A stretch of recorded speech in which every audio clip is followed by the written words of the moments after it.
All right, sorry I'd have to change videos on you. I believe I had just asked you to draw the tip-to-tail diagram. There are two valid ways to draw the tip-to-tail diagram, because remember, when we add our vectors together, these two vectors have to be connected tip-to-tail, but you can start with either one of them. So the tip of one of them has to be connected to the tail of the other. When we have a situation like this where we have sort of incomplete information about multiple vectors, I think the easiest way to do it is to start with whatever vector you actually can draw, which in this case is only VRG, 3 meters per second to the south.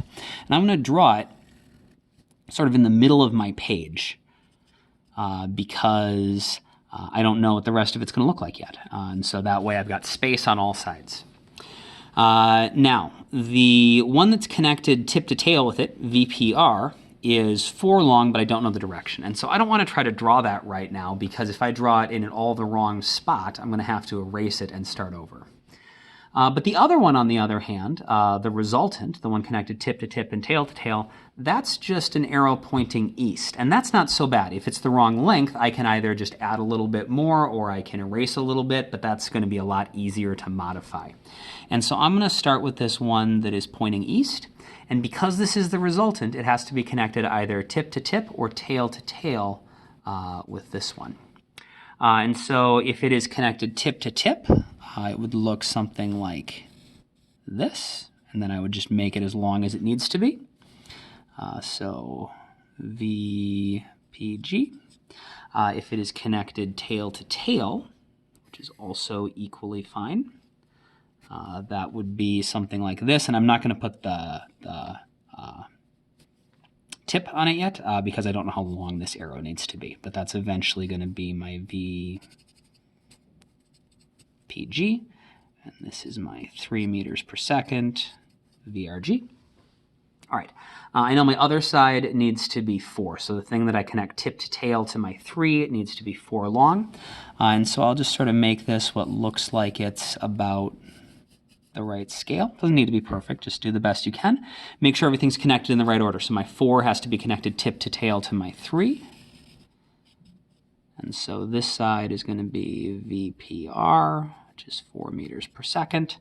Or here, it would be like this. VPR, 4 meters per second. In both cases, we get a nice right triangle, and we'll notice in both cases we have the exact same vectors. VPG is about yay long and pointing east. VRG is 3 meters per second long and pointing south, which is exactly what it needs to be. VPR is 4 long, which it needs to be. In both cases, it is pointing that way. It is obviously the same vector. In both cases, VPR and VRG are the ones connected tip to tail. VPG is the resultant. And so either one of these is valid. So the last thing to do is to actually solve the problem.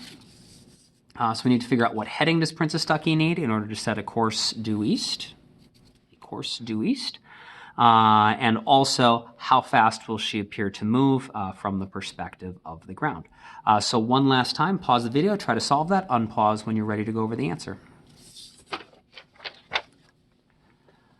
Okay, so one thing that is hopefully clear about this from what is missing is our 2 missing bits of information are on different vectors. And that's probably what the question is going to ask about, which means that we need to find the things on different vectors. So what heading?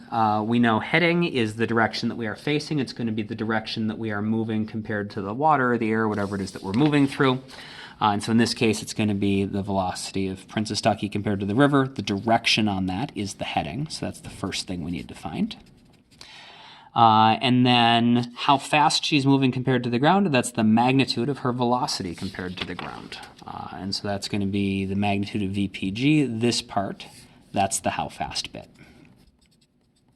So we'll start with the angle. We want the angle, the reference angle attached to VPR. So I'm either going to measure that here or here, because I want to measure from the tail of VPR. They're both okay. They should both tell us the exact same thing. So if we do this one, I have the opposite side and the hypotenuse, which is connected by sine. So theta is going to be arc sine, opposite over hypotenuse, 3 over 4, which comes out to be 48.6 degrees.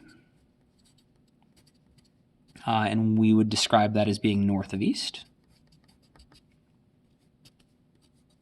And that by itself is sufficient for the answer. It did not ask us for a full vector, it just asked us about the heading, and the heading is just a direction.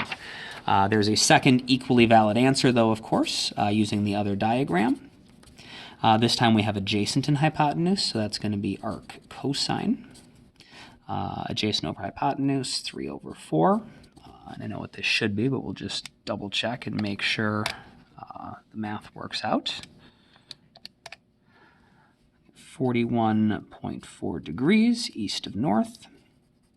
And so that's a good sign because I knew these were supposed to add up to 90 degrees, and then the order of the directions would just be flipped. But the fact that they did both come out to that means that we are probably doing it right. And so either one of these is okay. One is not better or worse than the other. But that's the answer. The heading is just a direction. The heading does not include any sort of speed or whatever. If we put the whole thing together, it would just be the velocity of Princess Ducky compared to the river. For the other part, how fast, this is just the magnitude of VPG, which is the one side we don't know the length of. In both cases, we know our hypotenuse is 4, the other side is 3, so we can do so the Pythagorean theorem, VPG squared plus 3 squared is going to be 4 squared, so VPG is going to be the square root of 4 squared minus 3 squared, which is going to come out to be 2.65 meters per second. And again, since it's only asking how fast, that's just a speed, and so 2.65 meters per second is absolutely sufficient. I just want to take one moment to talk about why this angle is not the same as the angle on the previous problem. And the answer is because this triangle that we drew here is not just this triangle flipped upside down. So you'll notice, can I get both of these on here? Let's see. Okay. So the 4 winds up doing something completely different. It's a side in the original problem. It's the hypotenuse here. The 3 in both cases is one of the sides, but then our unknown side goes from being a side to a hypotenuse. And so it's not even the same triangle. And so we're not going to be able to just flip it upside down and transfer the angle over because it's not the same triangle.